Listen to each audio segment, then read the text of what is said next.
You know, I should really start prioritizing the sorts of games that I make these reviews for, since they typically take a pretty significant amount of time to play, plan, write, record, and edit. I didn't upload for a month, my views dwindled, my subscriber gain slowed, and for what? So that I could review ReCore, a game that was met by my friends with a resounding what? Yeah, good fucking call, Einstein. That's sure to be a real heavy hitter. Everyone and their grandma's out here talking about Mafia 3, but nah, definitely talk about the Robot Dog game. Be sure to stay tuned for my review of Battlefield 2142. Should be coming out around the time it's set based on the way that things have been going lately.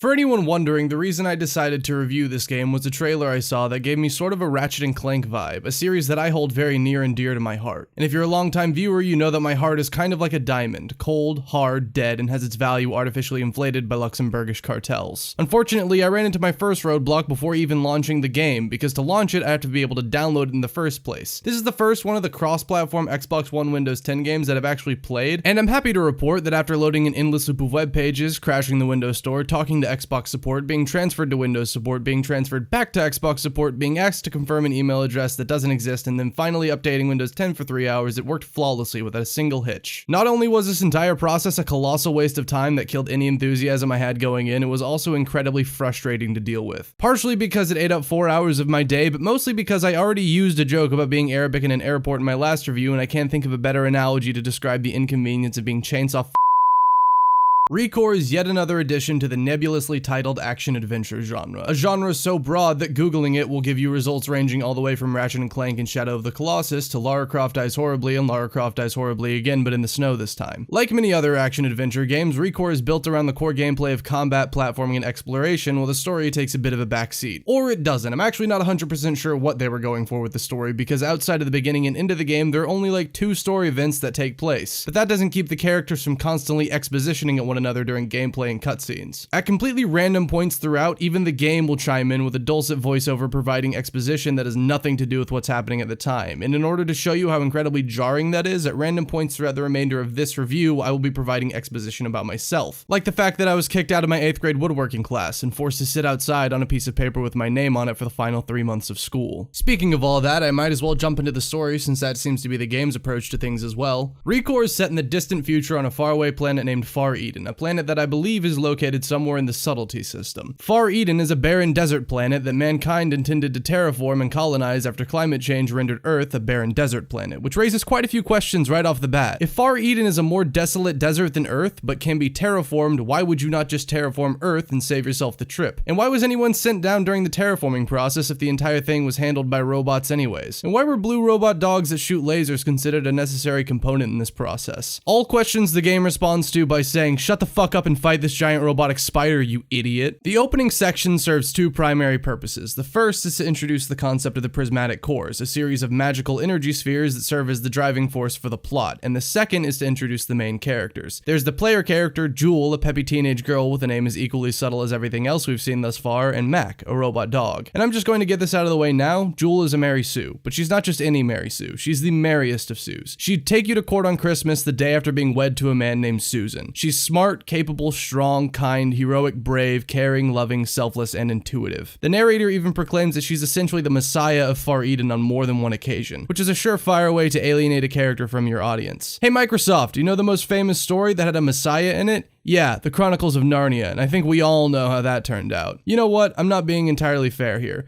Jewel does have one defining character flaw, and the fact that she seems to have been born with a debilitating disease that will cause her heart to explode if she ever stops talking. I sort of touched on this before when I talked about the characters vomiting exposition at one another, but it doesn't end there. Jewel constantly tells the player what they should be doing when it's already been explicitly spelled out for them. I should be able to pull this door open like I did with the other one. Oh, really? Thank God you're here, Jewel. I wouldn't have known what to do if all I had was the button prompt on-screen text up and the knowledge that I already did this 30 fucking seconds ago. But no, please, don't let me interrupt. When I was younger, I used to be incredibly phobic of monkeys and giant squid, but now that I'm an adult, I have more reasonable fears, like going broke and dying alone in giant squid. After the first couple of missions, we're introduced to the game's antagonist, a corrupted corebot named Victor, a character with such depth and dimension that I had to come back and write this bit after realizing I didn't bring him up for the entire review until writing about the final boss fight. But what can you really say about him aside from the fact that he looks like the doodles you'd find find in Reaper's middle school notebook. I mentioned before that aside from the beginning and end of the game, there are only a few moments that I would consider story beats, and I'm just going to spoil them now because if we're being honest, you don't care. The first is a few hours in when Pippi Stop Talking and Knack find Kai, a character that I'm sure would be capable of developing a personality trait if he was given an infinite amount of time and was someone else. Jewel shows Kai the prismatic core and the two decide that they should use it to turn the terraformer back on. Kai then gives Jewel his pet spider robot, Seth. Seth's defining character trait is that he's timid, and while that's pretty insignificant and bare bones, it's pretty much on par with the traits of Jesus, Dog, Hot Topic, and Sam Worthington, so I guess I can't really complain about it too much. The next major plot point is when Jewel and Kai are riding to the E-Tower, seemingly oblivious to the fact that it is the single most evil building ever imagined by man in order to turn the terraformer back on. Victor attacks the gondola and Jewel manages to escape, but the game heavily implies that Kai gets brutally murdered while you run away. Now, you might think it seems kinda tonally inconsistent to have a game with a premise and gameplay as silly as this one's deal with the brutal murder of close friends and the eventual inevitable extinction of the human race,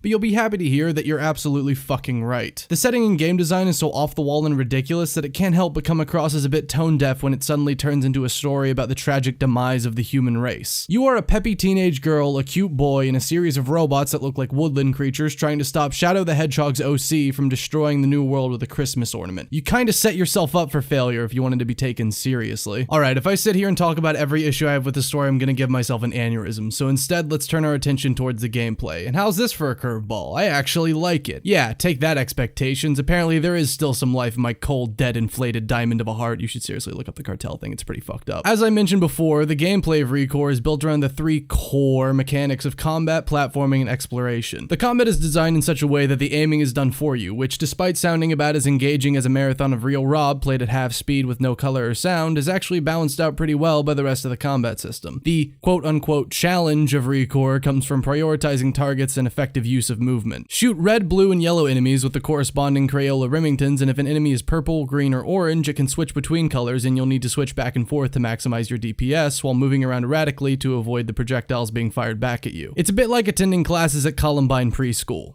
So yes, the combat is simple. The combat is incredibly simple. It's stick, fork, and electrical socket simple, but I don't think that's necessarily a bad thing. Personally, I know a few people who probably should be sticking forks in electrical sockets, but moreover, I'd rather a game have a combat system that's simple but fun to use than one that isn't and isn't. Granted, because you can only target one enemy at a time and movement is so important, it can get a bit controller-throwingly frustrating when fighting large groups of enemies in small rooms, but the majority of fights take place in large open areas, so I'm not entirely sure why I brought that up. It almost seems like I'm drawing attention to this so that I can call back to it at a later point in the review. The parts of the game that don't involve shooting animals with ink cartridges are largely centered around platforming and exploration, as the game is apparently supposed to be Metroidvania inspired. And, as you probably guessed based on my use of the words apparently, supposed to, and it completely fails in doing so. Don't get me wrong, the platforming is perfectly serviceable. A bit dull, but serviceable. Like being served a plate of chips as an appetizer at a restaurant. No, it doesn't really fall apart until the waiter serves up the shit sandwich that is the exploration. You see, unlike good Metroidvania games like Dust and Dark Souls and maybe two other games whose names escape me right now, ReCore doesn't open up organically by introducing new mechanics that allow you to explore areas in a different way or having you loop back around to places you've already been creatively. Instead, in a few different incredibly contextual moments, you press a button with a specific robot and it unlocks a new area to explore, making the entire open world feel more like a gimmick than something the game was actually designed around. Not to mention the fact that the game outright requires you to have two specific robots in your two-robot party to complete certain sections of gameplay, but it doesn't indicate which of the 4, maybe 5 robot sidekicks you have available are going to be necessary, making it so that every time you start an area, you're suddenly forced to play the most time-consuming and sandy game of Guess Who. Throw in the fact that the game world feels about as artificially inflated as I don't know how many times I need to bring up the inflation of diamond prices by Luxembourgish cartels for you to do some research on them, and as a result, the Metroidvania world exploration comes across like the child of Dave Chappelle and Neil Brennan, i.e. half-baked. It's one of the many inconsistencies within the game's design, like the fact that for the entire game, you're trudging around a vast, white, empty desert with nothing in it but the occasional robot dog, conspicuous floating platform, and Darth Vader's waking nightmare. Then, out of fucking left field, the game ditches the open world and becomes a nightclub sequence from DMC Devil May Cry for the final 5 levels. Except unlike that game, this game wasn't named by a child who just finished sticking a fork in an electrical socket. Also unlike that game, and probably more relevant to this review, is the fact that ReCore hasn't established any reason for this area to exist, nor does it make any kind of sense in the context of the world it's built up. It's like if Rob Schneider replaced Morgan Freeman in the third act of The Shawshank Redemption and everyone just didn't say anything. It's incredibly fucking jarring. Actually, I want to talk about the final section of this game a bit because it almost feels like a checklist of everything the game does wrong, like Satan's shopping list or the Tinder bio of a girl who loves horses. It's something that I appreciate quite a bit as someone who reviews games, but not so much as someone who plays them. Every instance of combat in this final sequence takes place in a small red box with increasing amounts of enemies and clutter to block your movement. And the platforming is largely dependent on abusing mechanics that are either only taught to you in one of the game's 30-second loading screens or feel as though they aren't meant to be mechanics in the first place. Not to mention the fact that the finale is split into 5 different sub-levels, and after completing each one, the game shoves a hand in your face to stop you and says, "You haven't completed the required number of optional objectives to continue to the next part," to which I would respond, this might be the single most flow-breaking design choice that I have ever seen in my entire life. In fact, after the second time it happened, I trudged around the desert for 3 hours, completing every side objective I could find to ensure that the power would stop shutting off every time I was approaching climax. It certainly doesn't help that all of this is just leading up to a piss-poor boss fight with Linkin Park's #1 fan and a sequel tease that no one asked for, nor do they care about. All in all, the only thing this gameplay section managed to accomplish was helping me decide where I stand on this game. ReCore feels like a good game trapped inside the body of a terrible one, something I'm sure Tumblr already has a name for. And the final section of it is so incomplete and out of place that it makes the whole game feel shamefully rushed out to meet demand. Almost like a game review without a proper conclusion, and my name on the high school tennis team was The Monster, although that probably had more to do with that time I ate a girl's foot than it did with my wicked backhand swing.